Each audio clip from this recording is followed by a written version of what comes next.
فلما رأوه زلفة سيئت وجوه الذين كفروا وقيل هذا الذي كنتم به تدعون। উহারা যখন তাহা আসন্ন দেখিবে তখন কাফিরদের মুখমণ্ডল ম্লান হইয়া পড়িবে এবং বলা হইবে, ইহাই তো তোমরা চাহিতেছিলে। قل أرأيتم إن أهلكني الله ومن معي أو رحمنا فمن يجير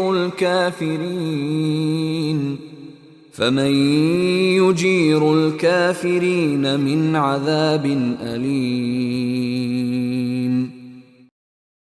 বলো, তোমরা ভাবিয়া দেখিয়াছ কি, যদি আল্লাহ আমাকে ও আমার সঙ্গীদেরকে ধ্বংস করেন অথবা আমাদের প্রতি দয়া প্রদর্শন করেন, তবে কাফিরদেরকে কে রক্ষা করিবে মর্মন্তুদ শাস্তি হইতে?